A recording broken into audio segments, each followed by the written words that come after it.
Hai, masih bersama saya, Mr. Z, bicara.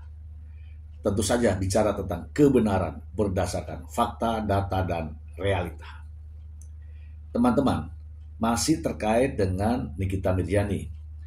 Ada hal yang menarik ketika di ruang podcast Dr. Richard Lee, pengacara Nikita Mirzani, Fahmi Bahmid, memberikan pernyataan atau narasi terkait dengan pergantian pasal dari 368 ke 369. Dalam pernyataan tersebut mengatakan bahwa pemerasan dihapus.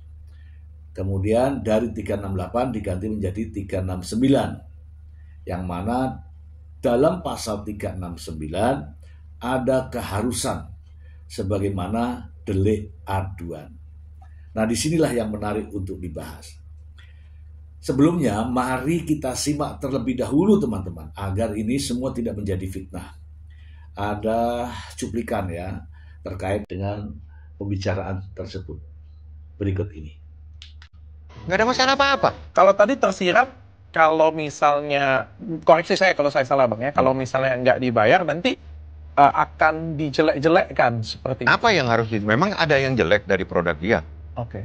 Ya kalau memang produknya nggak ada masalah, ya ngapain juga puyeng. Ya, soalnya kan Mbak NM kan adalah sosok yang cukup... Iya kalau memang produknya kan tinggal ngomong, ini produk saya bagus, ini buktinya dari BP POM, ini buktinya dari lembaga konsumen, panggil wartawan kalau perlu 1.000, Ya. preskon, ini produk saya, the best. Problem nggak ada. Terus Oke. ngapain juga dia panik? Oke.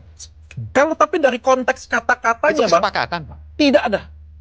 Tidak ada pemerasan, dan itu dihapus sama jaksa.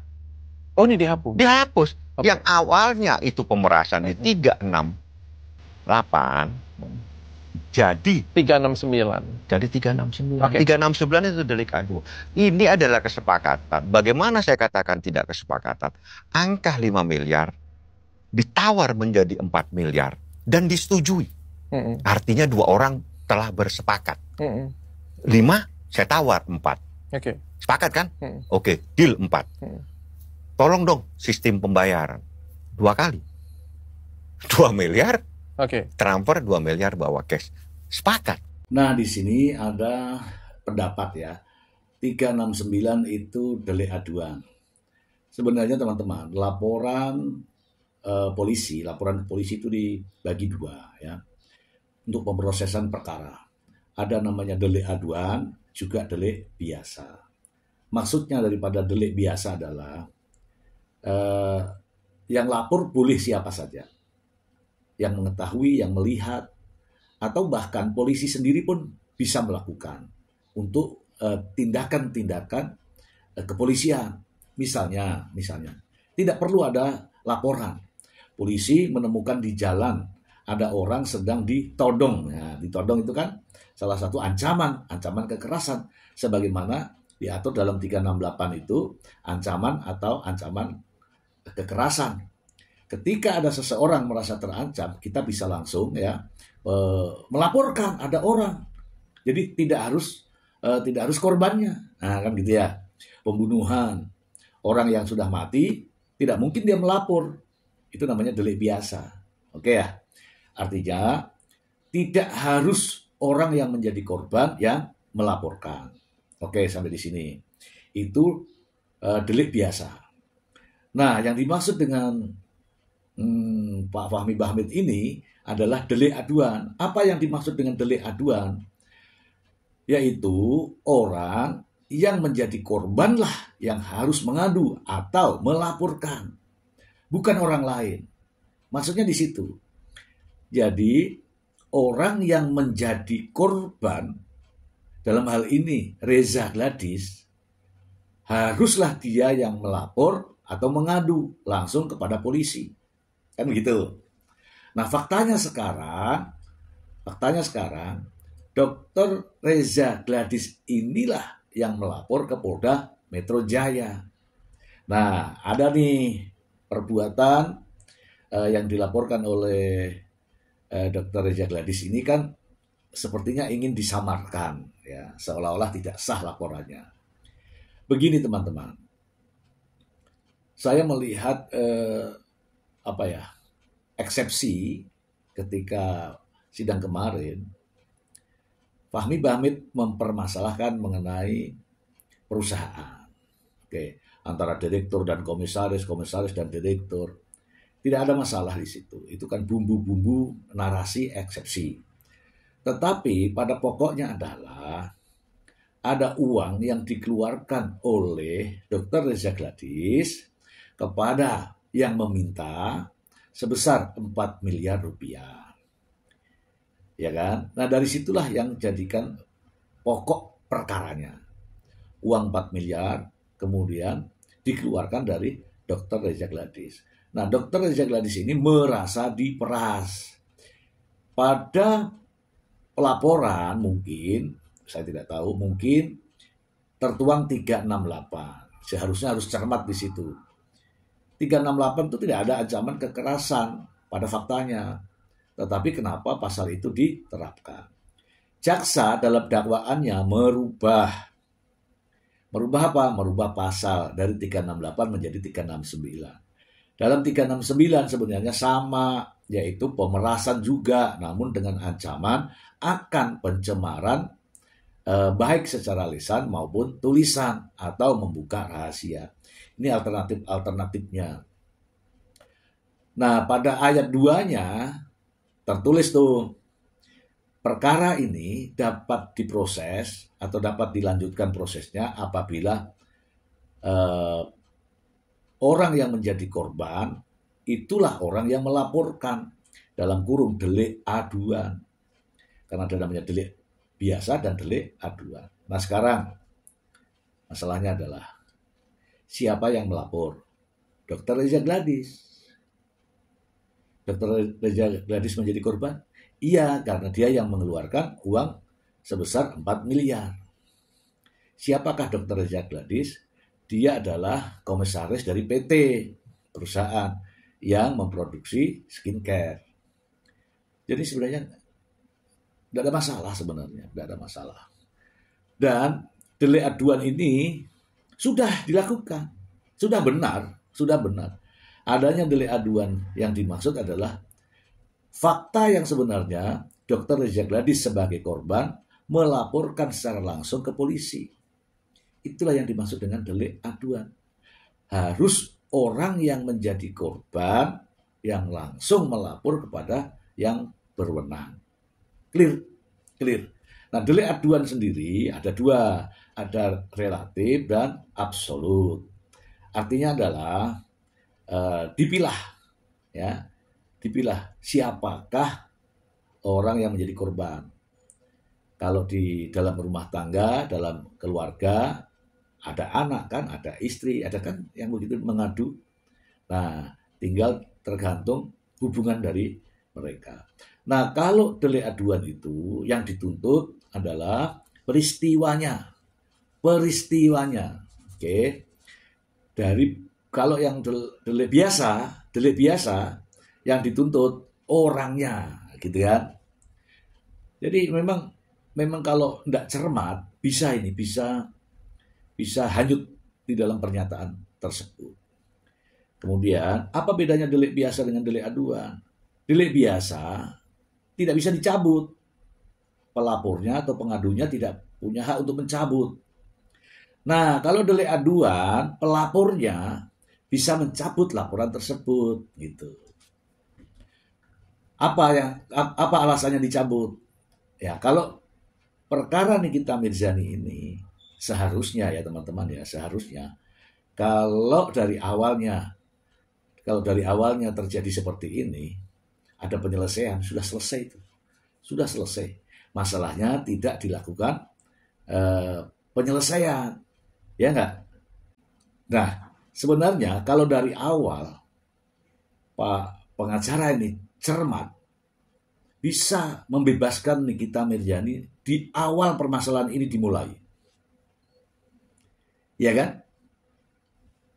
Pengacara Fahmi Bahmid ini tahu kliennya diancam dengan pasal 368. Harusnya cermat di sini. oh ini 368 nih, berarti ada pemerasan dengan ancaman kekerasan. Sementara Nikita Mirzani dan Mail tidak melakukan ancaman kekerasan. Pra-peradilan harusnya. Kalau pra-peradilan yakin menang. Kenapa? Karena tidak ada ancaman kekerasan.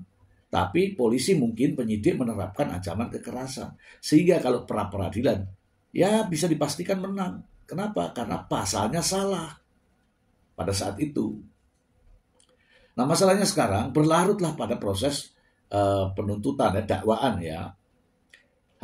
Jaksa sudah merubah pasal dengan pidana asalnya yaitu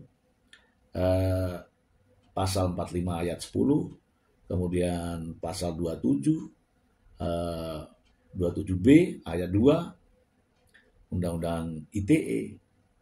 Jadi sudah ada kesempatan yang dibuang ya sebenarnya ini, dilewati oleh sang pengacara. Sebenarnya Nikita Mirzani bisa keluar di awal proses penyidikan terkait dengan pasal kalau cermat. Nah sekarang kaget nih, ternyata itu peluangnya, yaitu pasal 368 tadi. Karena tidak sesuai unsur-unsur pasal tersebut, seharusnya Fahmi Bahmid dan timnya mengajukan proses pra-peradilan. Nikita Mirzani bisa bebas. Begitu. Nah sekarang ini kan berlarut-larut, bingung nih bagaimana upaya mengaburkan permasalahan antara pemerasan dengan kesepakatan. Itu jauh. Kalau pemerasan itu jelas ada ancamannya adalah ancaman akan membuka rahasia atau pencemaran baik tertulis maupun lisan. Kemudian kalau kesepakatan itu terjadi komunikasi yang sudah disepakati. Nah ini kan faktanya kan tidak terjadi komunikasi. Karena Pak Fahmi Bahmid sendiri mengatakan bahwa keduanya nih Nikita Mirzani katanya tidak kenal gitu loh. Kalau tidak kenal bagaimana ada komunikasi? Bingung kan?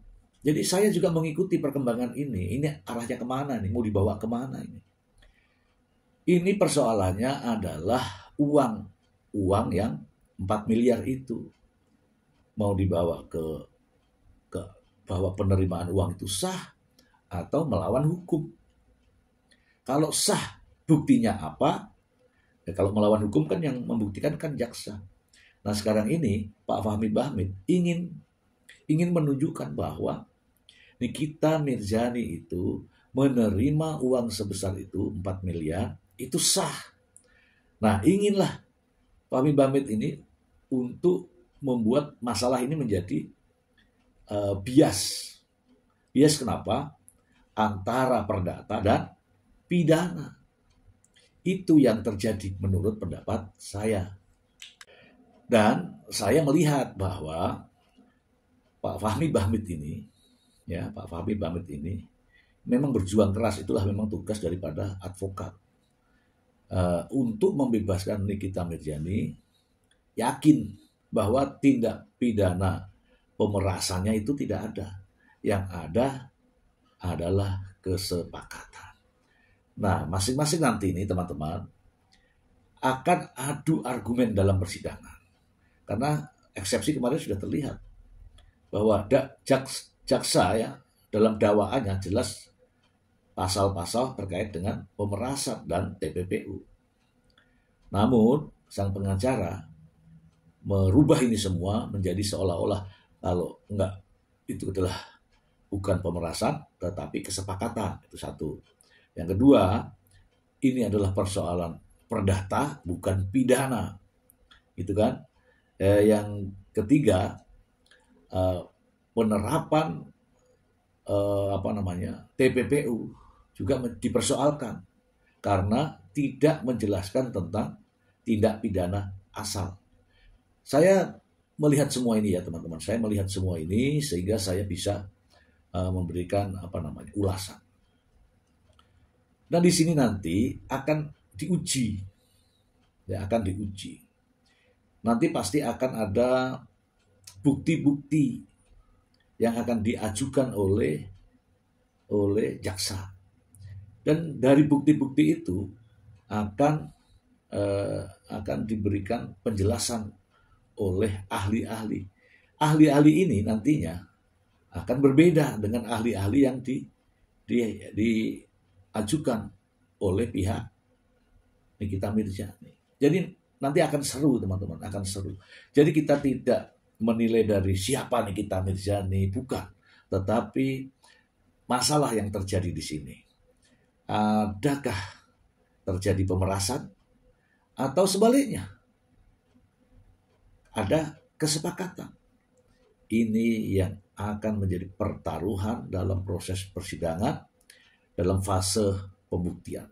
Ini sangat menarik. Bahkan nanti mungkin saja ada orang-orang lain yang akan menjadi orang-orang baru, atau bisa saja jadi ada tersangka baru terkait dengan persoalan ini.